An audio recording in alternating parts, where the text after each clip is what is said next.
Breaking news এবং সারা দেশের লাখ লাখ সরকারি কর্মকর্তা ও কর্মচারীর জন্য এক অভাবনীয় সুখবর। প্রিয় সরকারি চাকুরিজীবী ভাই ও বোনেরা, আজকের সকালের আপডেট নিউজে আপনাদের স্বাগতম। যারা আমাদের চ্যানেলে নতুন তারা এখনই চ্যানেলটি সাবস্ক্রাইব করুন, আর হ্যাঁ, অবশ্যই কমেন্ট করে জানাবেন আপনারা কে কোন জেলা থেকে আমাদের ভিডিওটি দেখছেন। তবে চলুন কথা না বাড়িয়ে আজকের সর্বশেষ সংবাদটি জেনে নিন। অবশেষে সকল জল্পনা কল্পনার অবসান ঘটিয়ে আগামী ২৫শে এপ্রিল বিকেল ৪টায় আনুষ্ঠানিকভাবে প্রকাশ হতে যাচ্ছে বহুল প্রতীক্ষিত নবম পে স্কেলের গেজেট। এই খবর ছড়িয়ে পড়ার সাথে সাথেই টেকনাফ থেকে তেঁতুলিয়া পর্যন্ত ছড়িয়ে থাকা সরকারি দপ্তরগুলোতে বইছে আনন্দের বন্যা। বিগত প্রায় ১১টি বছর ধরে যে সীমাহীন হতাশা এবং অপেক্ষার প্রহর সরকারি চাকুরিজীবীরা গুনছিলেন, তার একটি সফল এবং আনন্দদায়ক সমাপ্তি ঘটতে যাচ্ছে। এই গ্যাজেটের মাধ্যমে শুধুমাত্র বেতনের অঙ্কই বদলাবে না, বরং সরকারি চাকুরিজীবীদের পুরো জীবনযাত্রার মানে এক বৈপ্লবিক পরিবর্তন আসতে যাচ্ছে।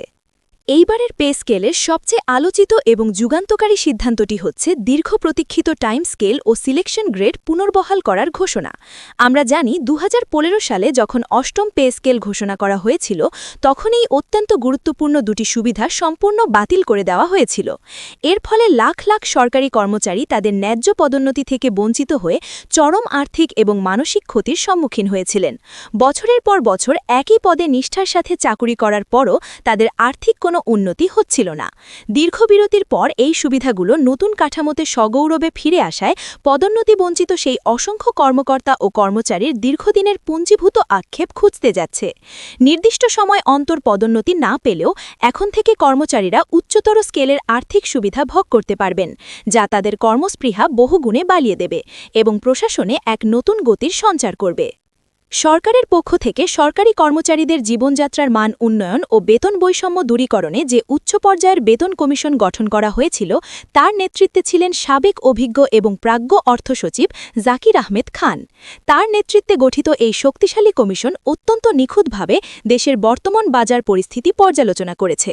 তারা বিভিন্ন মন্ত্রণালয়, বিভাগ এবং একেবারে মাঠ পর্যায়ের কর্মচারীদের সাথে দফায় দফায় দীর্ঘ আলোচনা করেছেন। তাদের মূল লক্ষ্যই ছিল বর্তমান বাজারের উচ্চ মূল্যস্ফীতির সঙ্গে সামঞ্জস্য রেখে একটি আধুনিক, বাস্তবসম্মত এবং সময়োপযোগী বেতন কাঠামো প্রণয়ন করা। বিশেষ করে নিম্ন ও মধ্যম গ্রেডের কর্মচারীদের জীবনযাত্রার ব্যয়কে এই কমিশন সবচেয়ে বেশি অগ্রাধিকার দিয়েছে, যাতে করে তারা বর্তমানের এই অগ্নিমূল্যের বাজারে অন্তত পরিবার পরিজন নিয়ে খেয়ে পড়ে সম্মানজনকভাবে বাঁচতে পারে। কমিশনের প্রস্তাবিত কাঠামো অনুযায়ী বেতনের অঙ্কে যে পরিবর্তন আসছে তা সত্যিই অভাবনীয়। সর্বনিম্ন ২০তম গ্রেডের কর্মচারীদের দিকে সরকার এবার সবচেয়ে বেশি নজর দিয়েছে। প্রস্তাব অনুযায়ী এই ২০তম গ্রেডের মূল বেতন ৮,২৫০ টাকা থেকে ১ লাফে বাড়িয়ে ২০,০০০ টাকা করার কথা বলা হয়েছে। এটি প্রায় ১৪২% বৃদ্ধির সমান। এই বিপুল বৃদ্ধি নিম্ন আয়ের কর্মচারীদের জীবনযাত্রার মান উন্নয়নে জাদুর মতো কাজ করবে। এছাড়া অন্যান্য ভাতাতেরও আসছে ব্যাপক পরিবর্তন। বাঙালি সংস্কৃতির অন্যতম অংশ পহেলা বৈশাখ উদযাপনের জন্য বৈশাখী ভাতা মূল বেতনের ২০% থেকে বাড়িয়ে ৫০% করার প্রস্তাব করা হয়েছে। বর্তমান চিকিৎসা খরচের ঊর্ধ্বগতির কথা মাথায় রেখে চিকিৎসা ভাতা এবং যাতায়াত ও টিফিন ভাতা উল্লেখযোগ্য হারে বৃদ্ধির জোরালো সুপারিশ রয়েছে এই চূড়ান্ত প্রতিবেদনে। সবচেয়ে বড় সুখবরটি হয়তো অপেক্ষা করছে আমাদের প্রবীণ নাগরিকদের জন্য, যারা তাদের জীবনের সোনালী সময়গুলো দেশের সেবায় ব্যয় করে আজ অবসরে আছেন। বিশেষ করে অবসরপ্রাপ্ত পেনশনভোগীদের জন্য, যাদের মাসিক পেনশন ২০,০০০ টাকার কম, তাদের ক্ষেত্রে পেনশন ১০০% বৃদ্ধির একটি যুগান্তকারী প্রস্তাব দেওয়া হয়েছে। বৃদ্ধ বয়সে মানুষের ওষুধের খরচ এবং অন্যান্য চিকিৎসা ব্যয় যখন মারাত্মকভাবে বেড়ে যায়, তখন এই বর্ধিত পেনশন তাদের জন্য এক বিশাল আশীর্বাদ হয়ে আসবে।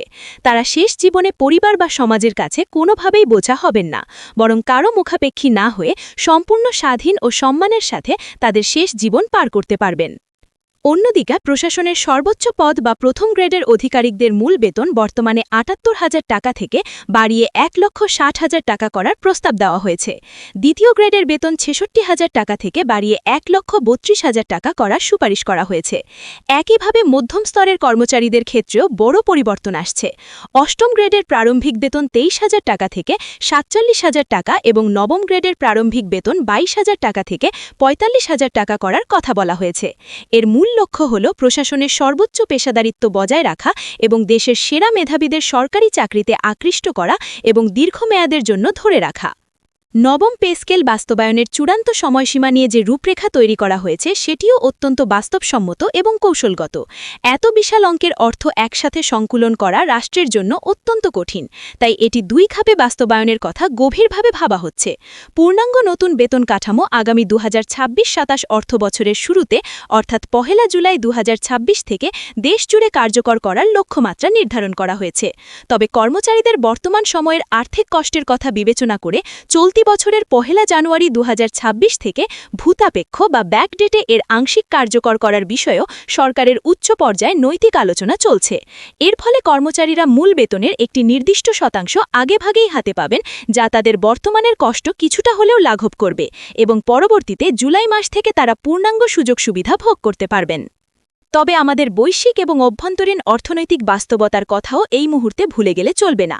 আরটিভি তাদের এক বিশেষ প্রতিবেদনে উল্লেখ করেছে যে বৈশ্বিক অর্থনৈতিক অস্থিরতা এবং বর্তমান জ্বালানি সংকটের প্রভাবে দেশের সামগ্রিক রাজস্ব আদায়ে বড় ধরনের ঘাটতি তৈরি হয়েছে। আন্তর্জাতিক বাজারে জ্বালানি তেলের লাগামহীন মূল্যবৃদ্ধি এবং আমদানি ব্যয়ের বিশাল চাপের কারণে সরকারি কোষাগারে এমনিতেই অনেক চাপ রয়েছে। এই নতুন স্কেল বাস্তবায়নে প্রায় 1,06,000 কোটি টাকার অতিরিক্ত প্রয়োজন হবে। এই বিশাল অঙ্কের টাকার যোগান দেওয়া সরকারের জন্য নিঃসন্দেহে একটি বিরাট চ্যালেঞ্জ।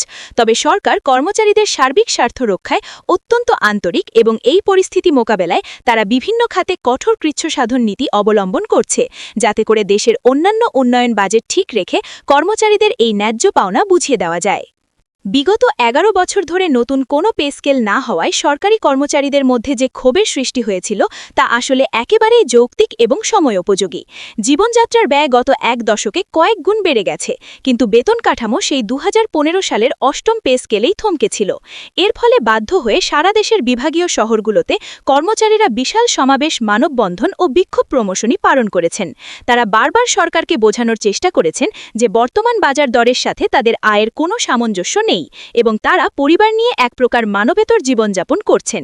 বিভিন্ন কর্মসংগঠন ঐক্যবদ্ধ হয়ে আলটিমেটাম দিয়েছিল যে দ্রুত সমাধান না হলে তারা আরও কঠোর আন্দোলনে যাবে। তাদের এই ঐক্যবদ্ধ এবং যৌক্তিক আন্দোলনের তীব্র চাপের ফলেই সরকার দ্রুত এই উচ্চ পর্যায়ের কমিশন গঠন করতে বাধ্য হয়েছে এবং একটি সুন্দর সমাধানের দিকে এগিয়ে গেছে।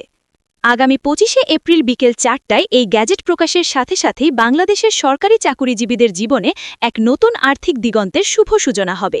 এটি শুধু একটি গতানুগতিক বেতন বৃদ্ধি নয়, বরং এটি একটি সুষম, বৈষম্যহীন এবং ভারসাম্যপূর্ণ প্রশাসনিক কাঠামো গড়ে তোলার দিকে এক ঐতিহাসিক পদক্ষেপ।